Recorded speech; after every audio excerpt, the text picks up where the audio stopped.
Healthy lives and well-being for all ages is one of the Sustainable Development Goals endorsed by the United Nations. These issues remain a big challenge across the African continent, but also present an opportunity to those with solutions for health and hygiene issues facing Africa. Earlier, I caught up with Rakesh Kapoor, the Global Group CEO at Rakesh Bankaiser, and discussed how the company is addressing these issues in Africa. RB, Rakesh Bankaiser as it's been called itself, has a clear vision for healthier lives and happier homes. This is a company which has made health and hygiene its primary focus. And the reason for us to do that is quite simple. We know as people, as human beings, health matters to us. It matters to us every day. And it matters to us as individuals, human beings, matters to us as parents, as society. It matters to governments. It's a huge part of how we see the world. Healthier people, healthier lives, which is not just good for their own personal, realizing the personal potential, but also good for economic prosperity. The health of a nation is linked to the wealth of a nation. So when we talk about Africa, this is even more important. We know health issues in Africa are an important part of what Africa needs to do to solve its challenges, but also realize its true potential. And that's why it's very exciting to be focused as a company on health and hygiene. Health and well-being is obviously a big issue these days. Indeed, the third Sustainable Development Goal is to ensure healthy lives and promote well-being for all ages across the world. Can you just speak to the opportunity, though, that is opening up for businesses like yours? So when we talk about Africa, some of the major causes of people, not living to their full potential, of dying prematurely, are highly preventable. Issues like malaria, issues like HIV, and issues like diarrhea are everyday issues which are highly preventable. Now, in Africa, we have brands such as Dettol, which is about healthy and hygienically clean lives. We have brands like Durex, which promote safe and protected sex. We have brands such as Mortein, which are all about anti-malaria and killing mosquitoes. So we are blessed actually as a company that we can, through our brands, make a real difference to healthier lives. How should we do that? Well, we approach it at the very, very basic level. We are trying to educate young mums with young children to make sure that they can create the healthy and hygienic conditions at home. So we actually approach young mums in hospitals. Over the last few years, we've contacted 5 million mums in Nigeria, 4 million children in school, to educate them about hygiene, about healthier living conditions.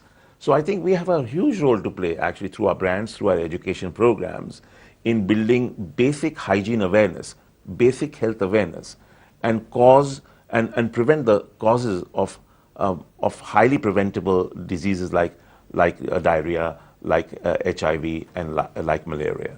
How do you see the opportunity in emerging markets going forward? I think the opportunity is everywhere in the world. I mean, as an Indian, I can tell you the opportunity is there in India, and we are working very closely with the Indian government on their Clean India program, particularly through Dettol.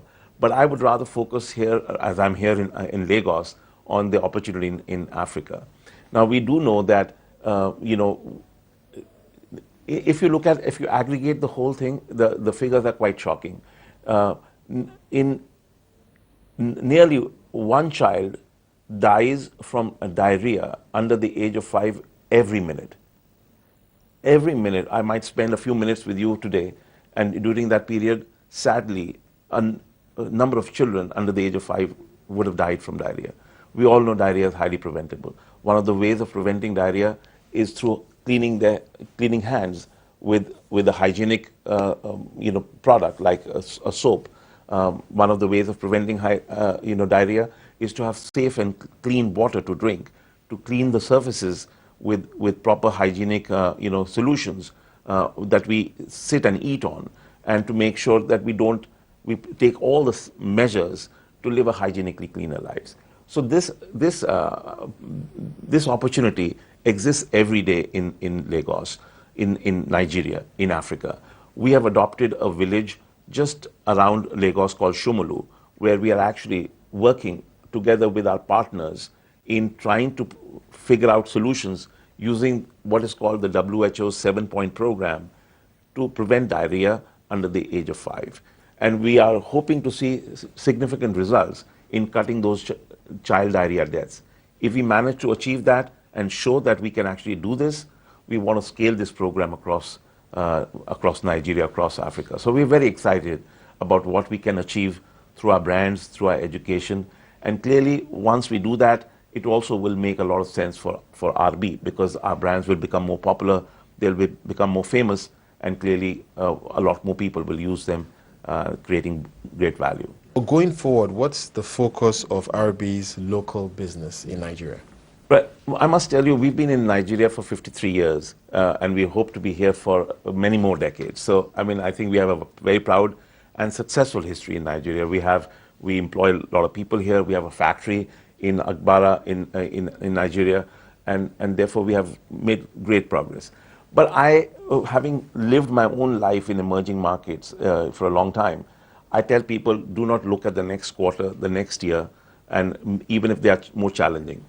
If you want to invest for growth in emerging markets, and Nigeria is a massive and shining example of that, invest for the very long term.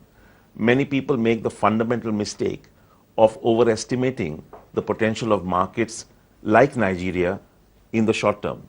They overestimate that potential for the short term, but they underestimate it for the long term. We are here in Nigeria for the long term. We are not here for the next year. So even if there are some challenges in the short term, we are going to ride those challenges out. We are going to invest for growth. We want to make sure that we can build a strong and sustainable business here for a very long period of time. But how does the opportunity in Africa compare with other emerging markets? Well, first of all, we are a business which does not want to lose focus in developed markets. Many companies think that all the growth that is going to come are going to come from emerging markets. I'm not one of them. I believe that there is plenty of growth to be taken out of developed markets. And companies that only focus on emerging markets are going to shortchange their opportunities. They are not going to be great companies, and therefore we need to be good at driving growth in developed markets. So I'm going to be a contrarian here. But equally, like I just said, having such a long history of personal history in emerging markets, I'm a great believer that a huge amount of opportunity exists for long-term growth and sustainability in emerging markets. But if you want to invest in emerging markets, don't do that for the next quarter. Don't do that for the short term. You might feel less rewarded, but investing for the long term is the right thing to do. And I have a long-term opinion on emerging markets. Health and hygiene is a big issue. How do you see companies like yourself and NGOs and the government collaborating to tackle these big issues in Africa? Well, absolutely. I don't believe the government in any country can do everything by itself. It needs strong partnership from companies such as RB, but also through other stakeholders, whether they are government, not just government aided, but international, forums like the WHO, our NGOs like Save the Children. So I believe we can all come together to solve and tackle these problems. As I was just saying to you, diarrhea, which is one of the major areas of focus for RB, is being tackled through a string of partnerships. We're working closely with the Ministry of Health here. We're working very closely with the Save the Children, which is a major NGO. We're working closely with following the WHO 7-point guidelines in how to tackle diarrhea in a more structured, more systematic, disciplined way.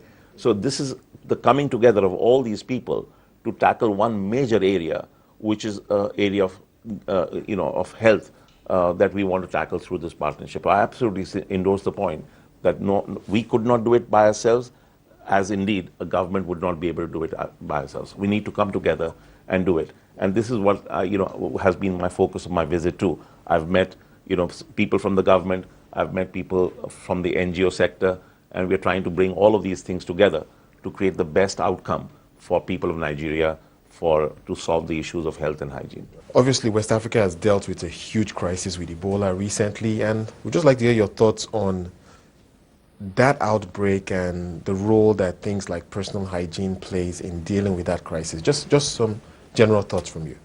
First of all, I think this again is at the core of what RB does. We have Dettol, and therefore preventing such issues as well as tackling these issues is very, very important.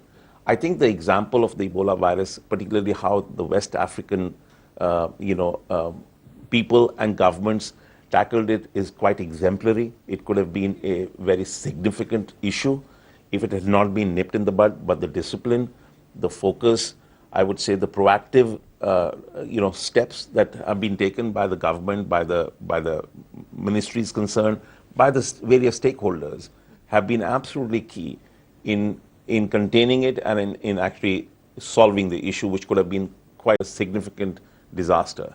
So I think this is a very strong lesson in how people can come together and tackle a major challenge from being a real threat to prosperity and to health. We are delighted to be part of that, solve these some of the most major issues.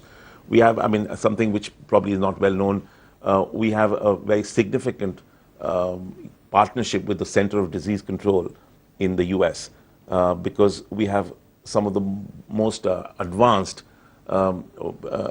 scientific people and programs inside the company, which are looking at not just solving the current known viruses and bacteria, but also unknown ones in the future that might come. And there's a team of people which actually thinks about how the virus might mutate and how future threats might emerge, and how to make sure that we have solutions today for that terrible tomorrow. That was Rakesh Kapoor, Global CEO of Rakesh Ben Kaiser.